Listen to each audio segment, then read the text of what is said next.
Muy buenas, pues acabamos este apartado sobre vitaminas hablando de la vitamina D.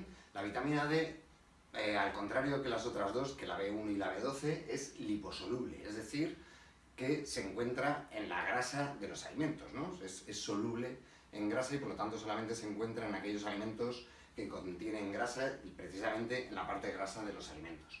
La historia de la vitamina D, todos la asociáis con el raquitismo, seguro, que es una enfermedad producida por una mala calcificación de los huesos y de la que ya se habla desde hace muchos años. Está caracterizada esta enfermedad no como tal, no como hoy en día, pero ya se habla de ella en escritos de la antigua Roma, en tiempos de Trajano y demás, ya se hablaba de raquitismo, y no fue hasta el siglo, de hecho es una enfermedad que era endémica en la Europa del siglo XVII, pero no fue hasta principios del siglo XX, más o menos, que se empezó a utilizar el aceite de hígado de bacalao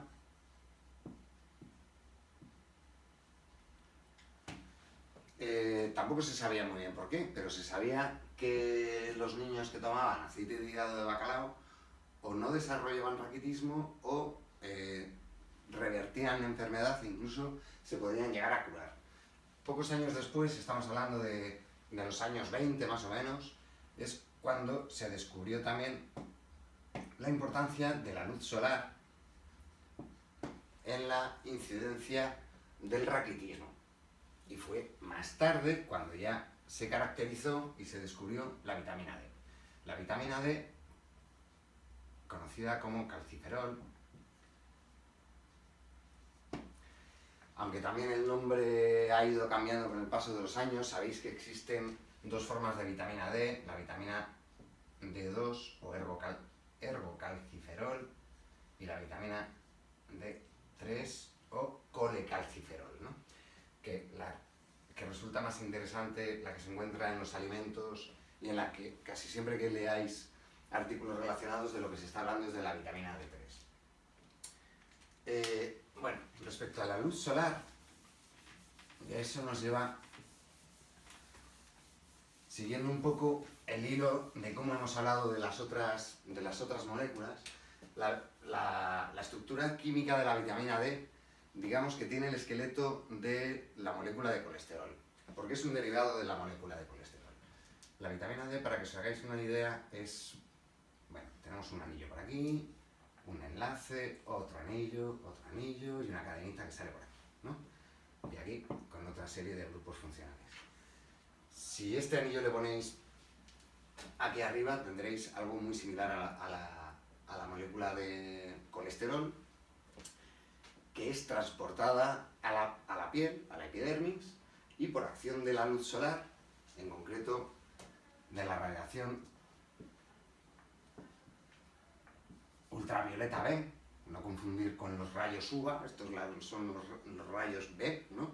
Es decir, dentro del espectro del ultravioleta, los B, tampoco nos vamos a meter mucho en eso. Se corta este enlace y se genera esta estructura, ¿vale? Que tampoco es la forma activa. Esta forma activa tiene que ir al hígado y en el hígado le ocurre lo siguiente, y es que aquí se hidroxila, ¿vale? Esta forma tampoco es la que es completamente activa, tiene que sufrir un segundo proceso de hidroxilación, que es en este otro grupo de aquí, y tenemos lo que es el colecalciferol o 1,25 hidroxicolecalciferol. 1,25, porque en química este sería el carbono 1 y este sería el carbono 25. Y para los que seáis más quimifrikis me diréis, pero en una reacción de hidroxilación, ¿cómo nos surge este y este, cuando este carbono también es bastante electronegativo y por lo tanto es bastante reactivo? Pues realmente lo que ocurre en el riñón es que tenemos ambas formas. Tenemos el 1,25 y el 24,25 de hidroxicalciferol, pero la que es realmente interesante y de la que vamos a hablar es esta de acá. De acuerdo. Bueno, pues eso, tenemos ya nuestra vitamina D3 sintetizada. ¿Y qué es lo que hace? Pues como se estudió precisamente en por el problema del raquitismo, lo primero que se investigó fue precisamente eso, la homeostasis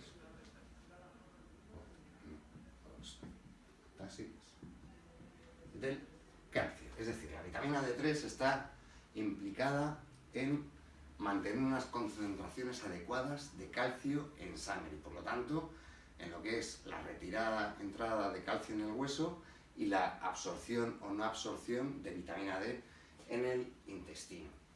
Pero es una vitamina que según se ha ido investigando se ha visto que tiene muchas más implicaciones fisiológicas de las que se creía, porque ahora se está viendo que también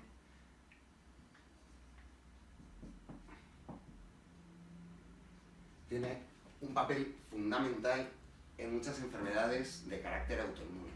Se ha visto, por ejemplo, que las concentraciones de vitamina D son por debajo de lo normal en enfermedades como la artritis reumatoide, en esclerosis múltiple, en la psoriasis. La psoriasis también es una enfermedad autoinmune. Pues los pacientes de esas enfermedades tienen concentraciones de vitamina D inferiores a las habituales. También está implicado en enfermedades inflamatorias.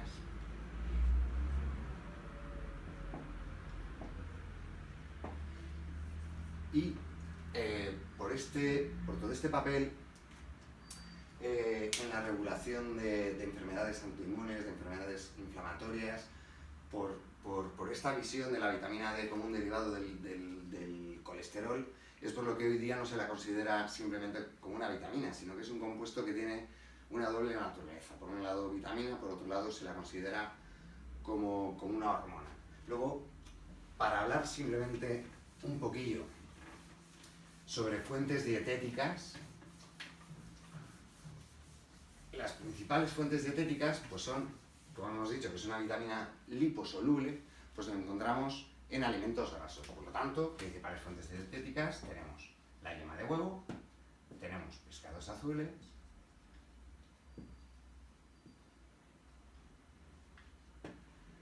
y tenemos, bueno, claro, no lo he comentado, pero claro, las principales fuentes dietéticas es lo que hoy conoceríamos como la casquería, ¿no?